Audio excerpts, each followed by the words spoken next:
We are told to respect mainly these four people, namely Mata, Pita, Guru, Devam. It is Mother, Father, Teacher, and Almighty. Why? We are also told that every individual is made up of three elements, namely body, mind, and soul. Body is gifted by parents, Mata and Pita. As body is the most visible element and possessed by us, we have to respect our parents. Teacher impart knowledge on us and enlighten our mind through scriptures, that is Shastras, and we improve it through our experience, that is Anubhavam. In schools and colleges, we have different teachers for different subjects. In fact, 24 teachers were listed out in Srimad Bhagavata Mahapurana in Skandam 11. Anyone who tells us something unknown is Guru. So next we have to respect our Guru. We cannot see Almighty and hence we cannot see the soul gifted by Almighty. After sleep we get up. But why not after death? Something inside the body is missing. Maybe a power or Shakti or energy is missing. Our knowledge ends with body being visible. Almighty is ever existing and hence soul. Soul existed before creation of body, during active body period and after body perishes also. This is the essence of Bhagavatam told through Chaturshloki Bhagavatam by Almighty to the Creator. Mind uses body for performing karma, that is action, for four objectives called Purusharthas. They are Dharma, Artha, Kama, Moksha. Dharma means cosmic law and order, that is rule book, popularly called as Vedas. Artha means wealth, Kama means wish, Moksha means non-attachment to material world. Varna classification was based on objective of karma.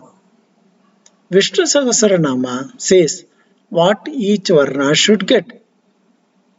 We earn wealth, that is Artha, to satisfy our wants, that is Kama. In fact, the objective should be to spend the wealth earned for Dharma purpose and keep the wish in attaining moksha state. Why to attain moksha and how to attain moksha? First, let us see why we should try moksha. The purpose is to avoid sansar. What is sansar? The cycle of birth and death. How to get moksha? Through bhakti, that is devotion to God. Bhakti process is well explained in Bhagavatam through Kapila, Prahalada and many more. Prahalada tells 9 types of bhakti. Shravanam, Kirtanam, Vishnoho, Maranam, Padasevanam, Archanam, Vandanam, Dasyam, Shakyam, Atma Nivedanam. In fact, Ramayana, the entire story can be completed by attaching each character of Ramayana for each type of bhakti. Doing bhakti is like eating food. Just put your food in your mouth and swallow. That's all. Digestion, accumulation of energy to body, and such actions are done automatically. Likewise, along with bhakti, automatically we get jnana, the knowledge, and vairagya, the non-attachment. Bhakti process is easily possible by human beings. Getting human birth is very rare. Chantunam Narajanma Durlabham. Vivekam, the character of distinguishing, is gift for human beings. We can distinguish what is real and permanent and what is non-real and temporary. First to distinguish real, Ignore non-reals, meditate on real through bhakti, that is devotion to Almighty, and wait for reaching Almighty. This is the essence of Viveka Chudamani by Adi Shankara.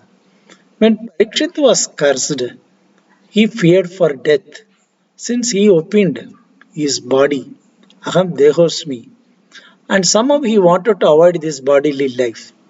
When Shrukdeva was about to start chanting Bhagavatam to Parikshit, the demigods, that is Devas, appeared with Amrita Kalas and offered the same to Parikshit so that he can avoid death by Takshaka's bite. And in return, demigods wanted to hear Bhagavatam to avoid rebirth. Now a dilemma. Which one to choose? To avoid death by taking Amrit or to avoid rebirth by hearing Bhagavatam. Parikshit opted to hear Bhagavatam as he wanted to avoid bodily life. During the course of hearing Bhagavatam, he corrected himself that he is not a body but a soul. Aham Jivosmi. And finally, at the end of hearing Bhagavatam, Parikshit concluded, he is Almighty. Aham Brahmosmi. He has forgotten the visible, unreal body concept fully. Body is like mirage, which is visible but not real stream of water. Discussions on soul and Almighty emerged. Three philosophies by three spiritual gurus lived during different time period. Instead of debating on these three philosophies, that is Advaita by Adi Shankaracharya, Dvaita by Madhvacharya, and Vishishtadvaita by Ramanujacharya, let us just observe two visible objects, namely sun and sun rays and ocean waves. Can sun rays exist without sun? Can waves exist without ocean? Are they different and separable, or same and not separable? It is a type of philosophy. Vedas are Shrutis. They are like barracks in law. They are rule book prescribed for karma, that is action to perform. They list out what to do and what not to do in our routines. If we do what is prescribed to do, we get punya palan. If you do what is prescribed not to do, we get papa palan.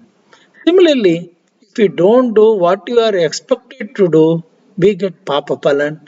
And if we don't do what you are expected not to do, no karma is done and hence no effect. Both punya palan and papa palan are carried by soul from one body to other as prarabdha karma palan, purva janma palan, as per Sanatana Dharma. Why Almighty created us first? Is it just to suffer? Almighty remains in state of ever happiness. Sachidananda Swarupaya Vishwa Utpatyati Hedave Tapatraya Vinashaya Sri Krishnaya Vayam Namaha. It is the starting stanza in Srimad Bhagavata Mahatmyam. If we are happy with the present body and mind, soul releases the burden of punya palan. And if we are sorrow with the present body and mind, soul releases the burden of papa palan. We get only these two types of conditions in our life, that is either happy or sorrow. Hence, soul is always happy since his burden is reduced in any state of present body and mind.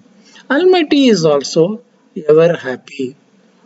So, this is a link between Jivatma and Paramatma, or soul and Almighty. Whether they are different or not, whether they are same, it is the Guru's words we have to follow.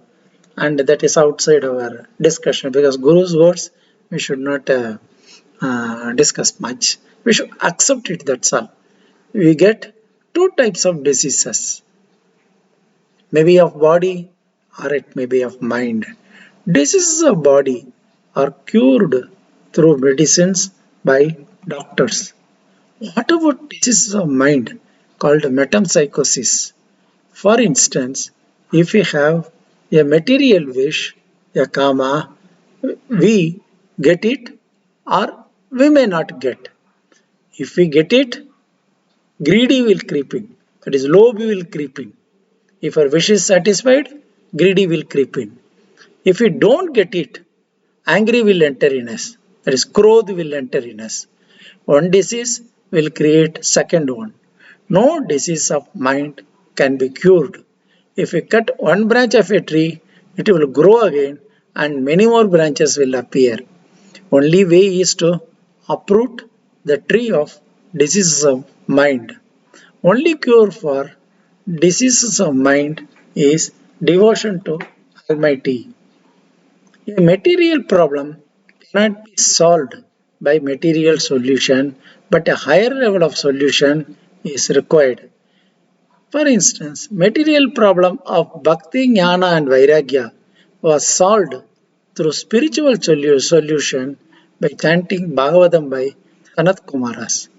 But Dunduli, Atmadeva's wife, solved material problem to get a son through material solution by getting sister's son, and hence problem multiplied.